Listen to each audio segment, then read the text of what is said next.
Without, the night was cold and wet, but in the small parlour of Laburnum Villa, blinds were drawn and the fire burned brightly. Father and son were at chess, the former who possessed ideas about the game involving radical changes, putting his king into such sharp and unnecessary perils that it even provoked comment from the white-haired old lady knitting placidly by the fire. "Hark at the wind," said Mr. White, who, having seen a fatal mistake after it was too late, was amiably desirous of preventing his son from seeing it. "I'm listening," said the latter, grimly surveying the board as he stretched out his hand. "Check." "I should hardly think that he'd come tonight," said his father, with his hand poised over the board. "Mate," replied the son. "That's the worst of living so far out," bawled Mr. White, with sudden and unlooked-for violence.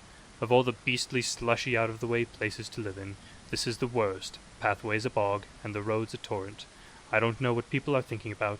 I suppose because only 2 houses in the road are let, they think it doesn't matter."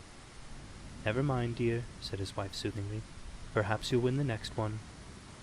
Mr. White looked up sharply, just in time to intercept a knowing glance between mother and son. The words died away on his lips, and he hid a guilty grin in his thin grey beard. "There he is," said Herbert White, as the gate banged too loudly, and heavy footsteps came toward the door. The old man rose with hospitable haste, and opening the door, was heard condoling with the new arrival. The new arrival also condoled with himself, so that Mrs. White said "tut-tut," and coughed gently as her husband entered the room, followed by a tall burly man, beady of eye, and rubicund of visage. "Sergeant Major Morris," he said, introducing him.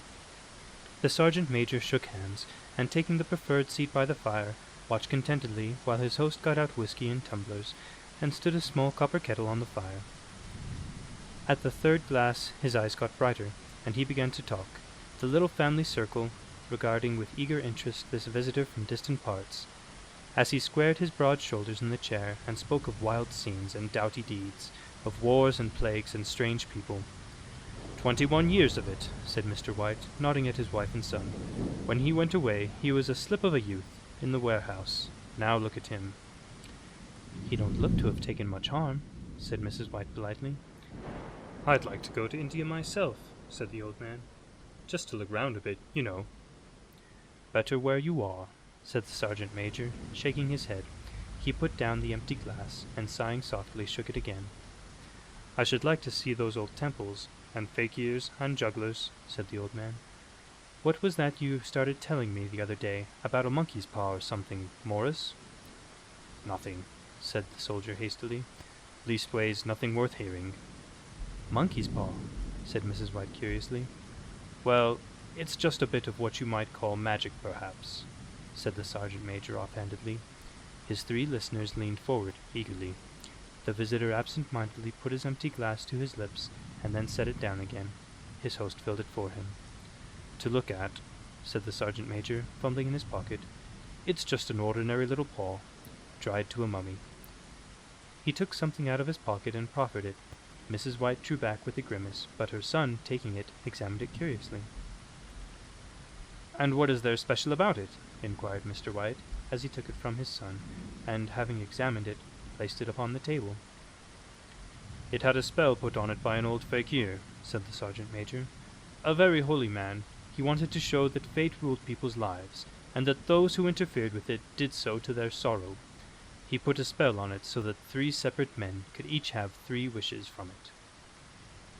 His manner was so impressive that his hearers were conscious that their light laughter jarred somewhat. "Well, why don't you have 3, sir?" said Herbert White cleverly. The soldier regarded him in the way that middle age is wont to regard presumptuous youth. "I have," he said quietly, and his blotchy face whitened. "And did you really have the 3 wishes granted?" asked Mrs. White. "I did," said the sergeant major, and his glass tapped against his strong teeth. "And has anybody else wished?" persisted the old lady. "The first man had his 3 wishes, yes," was the reply. "I don't know what the first 2 were, but the third was for death. That's how I got the paw." His tones were so grave that a hush fell upon the group. "If you've had your 3 wishes, it's no good to you now then, Morris," said the old man at last. "What do you keep it for?" The soldier shook his head. "Fancy, I suppose," he said slowly. I did have some idea of selling it, but I don't think I will. It has caused enough mischief already. Besides, people won't buy. They think it's a fairy tale, some of them, and those who do think anything of it want to try it first and pay me afterward. If you could have another 3 wishes, said the old man, eyeing him keenly, would you have them? I don't know, said the other. I don't know. He took the paw, and dangling it between his forefinger and thumb, suddenly threw it upon the fire. White, with a slight cry, stooped down and snatched it off. Better let it burn, said the soldier solemnly. If you don't want it, Morris, said the other, give it to me. I won't, said his friend doggedly. I threw it on the fire. If you keep it, don't blame me for what happens. Pitch it on the fire again like a sensible man. The other shook his head and examined his new possession closely. How do you do it? He inquired. Hold it up in your right hand and wish aloud, said the sergeant major. But I warn you of the consequences. Sounds like the Arabian Nights, said Mrs. White, as she rose and began to set the supper. Don't you think you might wish for 4 pairs of hands for me? Her husband drew the talisman from pocket, and then all 3 burst into laughter as the sergeant major, with a look of alarm on his face, caught him by the arm. If you must wish, he said gruffly, wish for something sensible. Mr. White dropped it back in his pocket, and placing chairs, motioned his friend to the table. In the business of supper the talisman was partly forgotten, and afterward the 3 sat listening in an enthralled fashion to a second installment of the soldier's adventures in India. If the tale about the monkey's paw is not more truthful than those he has been telling us, said Herbert, as the door closed behind their guest, just in time for him to catch the last train, we shan't make much out of it. Did you give him anything for it, father? Inquired Mrs. White, regarding her husband closely. A trifle, said he, coloring slightly. He didn't want it, but I made him take it, and he pressed me again to throw it away. Likely, said Herbert with pretended horror. Why, we're going to be rich, and famous, and happy. Wish to be an emperor, father, to begin with. Then you can't be henpecked. He darted round the table, pursued by the maligned Mrs. White, armed with an anti-massacre. Mr. White took the paw from his pocket and eyed it dubiously. I don't know what to wish for, and that's a fact, he said slowly. It seems to me I've got all I want. If you only cleared the house, you'd be quite happy, wouldn't you? Said Herbert, with his hand on his shoulder. Well, wish for 200 pounds then. That'll just do it. His father, smiling shamefacedly at his own credulity, held up the talisman as his son, with a solemn face, somewhat marred by a wink at his mother, sat down at the piano and struck a few impressive chords. I wish for 200 pounds, said the old man distinctly. A fine crash from the piano greeted the words, interrupted by a shuddering cry from the old man. His wife and son ran toward him. It moved, he cried, with a glance of disgust at the object as it lay on the floor. As I wished, it twisted in my hand, like a snake. Well, I don't see the money, said his son as he picked it up and placed it on the table, and I bet I never shall. It must have been your fancy, father, said his wife, regarding him anxiously. He shook his head. Never mind, though, there's no harm done, but it gave me a shock all the same. They sat down by the fire again, while the 2 men finished their pipes. Outside the wind was higher than ever, and the old man started nervously at the sound of a door banging upstairs. A silence unusual and depressing settled upon all 3, which lasted until the old couple rose to retire for the night. I expect you'll find the cash tied up in a big bag in the middle of your bed, said Herbert, as he bade them good night, and something horrible squatting up on top of the wardrobe, watching you as you pocket your ill-gotten gains. He sat alone in the darkness, gazing at the dying fire and seeing faces in it. The last face was so horrible, and so simian that he gazed at it in amazement. It got so vivid that with a little uneasy laugh he felt on the table for a glass containing a little water to throw over it. His hand grasped the monkey's paw, and with a little shiver he wiped his hand on his coat and went up to bed. Part 2. In the brightness of the wintry sun next morning, as it streamed over the breakfast table, he laughed at his fears. There was an air of prosaic wholesomeness about the room which it had lacked on the previous night, and the dirty, shriveled little paw was pitched on the sideboard with a carelessness which betokened no great belief in its virtues. I suppose all old soldiers are the same, said Mrs. White.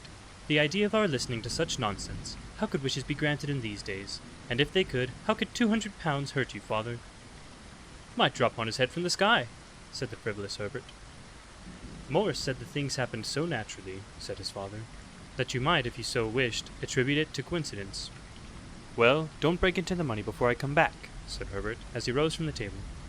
I'm afraid it'll turn you into a mean, avaricious man, and we shall have to disown you. His mother laughed and followed him to the door, watched him down the road, and returning to the breakfast table, was very happy at the expense of her husband's credulity, all of which did not prevent her from scurrying to the door at the postman's knock, nor prevent her from referring somewhat shortly to retired sergeant majors of bibulous habits, when she found that the post brought a tailor's bill. Herbert will have some more of his funny remarks, I expect, when he comes home, she said, as they sat at dinner. I dare say, said Mr. White, pouring himself out some beer. But for all that, the thing moved in my hand, that I'll swear to. You thought it did, said the old lady soothingly. I say it did, replied the other. There was no thought about it. I had just— What's the matter? His wife made no reply. She was watching the mysterious movements of a man outside, who, peering in an undecided fashion at the house, appeared to be trying to make up his mind to enter. In mental connection with the 200 pounds, she noticed that the stranger was well dressed, and wore a silky hat of glossy newness. 3 times he paused at the gate, and then walked on again. The 4th time he stood with his hand upon it, and then with sudden resolution flung it open and walked up the path. Mrs. White at the same moment placed her hands behind her, and hurriedly unfastening the strings of her apron, put that useful article of apparel beneath the cushion of her chair. She brought the stranger, who seemed ill at ease, into the room. He gazed at her furtively, and listened in a preoccupied fashion as the old lady apologized for the appearance of the room and her husband's coat, a garment which he usually reserved for the garden. She then waited as patiently as her sex would permit for him to broach his business, but he was at first strangely silent. I was asked to call, he said at last, and stooped and picked up a piece of cotton from his trousers. I come from Ma and Megan's. The old lady started. Is anything the matter? She asked breathlessly. Has anything happened to Herbert? What is it? What is it? Her husband interposed. There, mother, he said hastily. Sit down and don't jump to conclusions. You've not brought bad news, I'm sure, sir. And he eyed the other wistfully. I'm sorry, began the visitor. Is he hurt? Demanded the mother wildly. The visitor bowed in assent. Badly hurt, he said quietly, but he is not in any pain. Oh, thank God, said the old woman, clasping her hands. Thank God for that, thank— She broke off suddenly, as the sinister meaning of the assurance dawned upon her, and she saw the awful confirmation of her fears in the other's perverted face. She caught her breath, and turning to her slower-witted husband, laid her trembling old hand upon his. There was a long silence.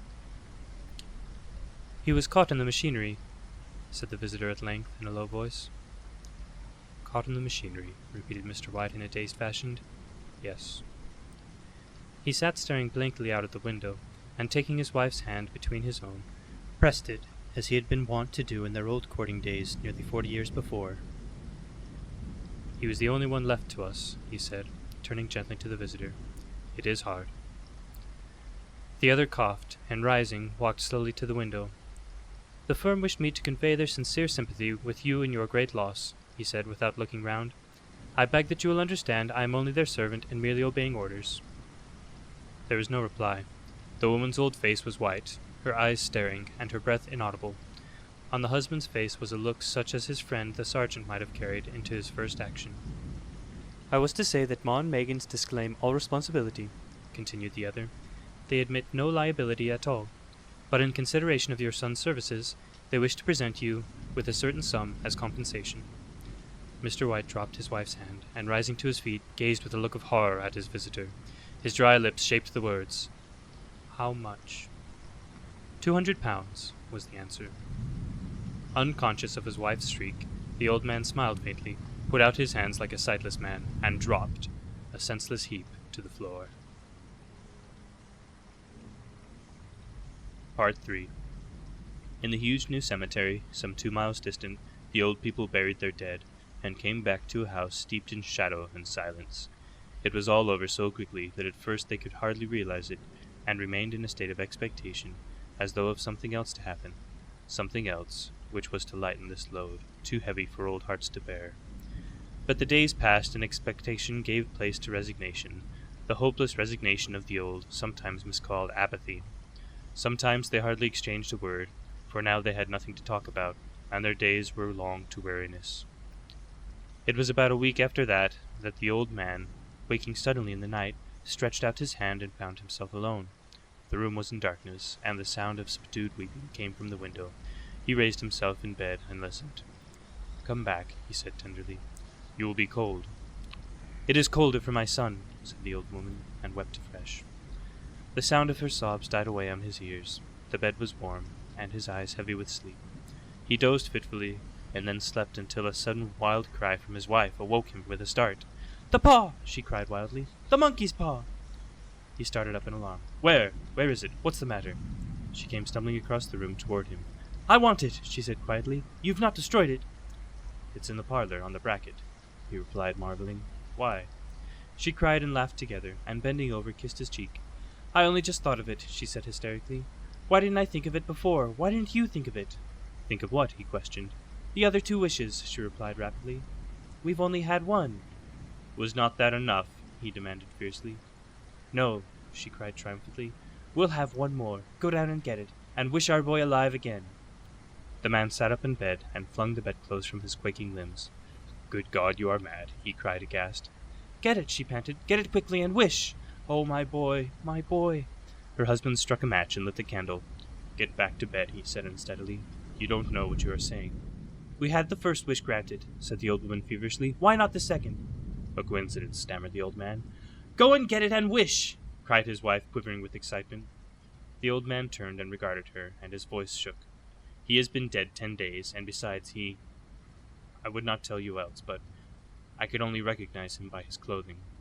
If he was too terrible for you to see then, how now?" "Bring him back," cried the old woman, and dragged him toward the door. "Do you think I fear the child I have nursed?" He went down in darkness, and felt his way to the parlor, and then to the mantelpiece. The talisman was in its place, and a horrible fear that the unspoken wish might bring his mutilated son before him ere he could escape from the room seized upon him, and he caught his breath as he found that he had lost the direction of the door. His brow cold with sweat, he felt his way round the table, and groped along the wall until he found himself in the small passage with the unwholesome thing in his hand. Even his wife's face seemed changed as he entered the room. It was white and expectant, and to his fears seemed to have an unnatural look upon it. He was afraid of her. "Wish!" she cried in a strong voice. "It is foolish and wicked," he faltered. "Wish!" repeated his wife. He raised his hand. "I wish my son alive again." The talisman fell to the floor, and he regarded it fearfully. Then he sank trembling into a chair as the old woman with burning eyes walked to the window and raised the blind. He sat until he was chilled with cold, glancing occasionally at the figure of the old woman peering through the window. The candle end, which had burned below the rim of the china candlestick, was throwing pulsating shadows on the ceiling and walls, until with a flicker larger than the rest, it expired. The old man, with an unspeakable sense of relief at the failure of the talisman, crept back to his bed, and a minute or 2 afterward the old woman came silently and apathetically beside him. Neither spoke, but lay silently listening to the ticking of the clock. A stair creaked, and a squeaky mouse scurried noisily through the wall. The darkness was oppressive, and after lying for some time screwing up his courage, he took the box of matches, and striking one, went downstairs for a candle. At the foot of the stairs the match went out, and he paused to strike another, and at the same moment a knock, so quiet and stealthily as to be scarcely audible, sounded on the front door. The matches fell from his hand and spilled in the passage. He stood motionless, his breath suspended until the knock was repeated. Then he turned and fled swiftly back to his room, and closed the door behind him. A third knock sounded through the house. "What's that?" cried the old woman, starting up. "A rat," said the old man in shaking tones. "A rat. It passed me on the stairs." His wife sat up in bed listening. A loud knock resounded through the house. "It's Herbert!" she screamed. "It's Herbert!" She ran to the door, but her husband was before her, and catching her by the arm, held her tightly. "What are you going to do?" he whispered hoarsely. "It's my boy! It's Herbert!" she cried, struggling mechanically. "I forgot it was 2 miles away. What are you holding me for? Let me go. I must open the door." "For God's sake, don't let it in," cried the old man, trembling. "You're afraid of your own son," she cried, struggling. "Let me go. I'm coming, Herbert, I'm coming." There was another knock, and another. The old woman, with a sudden wrench, broke free and ran from the room. Her husband followed to the landing, and called after her appealingly as she hurried downstairs. He heard the chain rattle back, and the bottom bolt drawn slowly and stiffly from the socket. The old woman's voice strained and panting. "The bolt!" she cried loudly. "Come down! I can't reach it!" But her husband was on his hands and knees, groping wildly on the floor in search of the paw. If he could only find it before the thing outside got in. A perfect fusillade of knocks reverberated through the house, and he heard the scraping of a chair as his wife put it down in the passage against the door. He heard the creaking of the bolt as it came slowly back, and at the same moment he found the monkey's paw, and frantically breathed his third and last wish. The knocking ceased suddenly, although the echoes of it were still in the house. He heard the chair drawn back, and the door opened. A cold wind rushed up the staircase, and a long, loud wail of disappointment and misery from his wife gave him courage to run down to her side, and then to the gate beyond. The street lamp, flickering opposite, shone on a quiet and deserted road.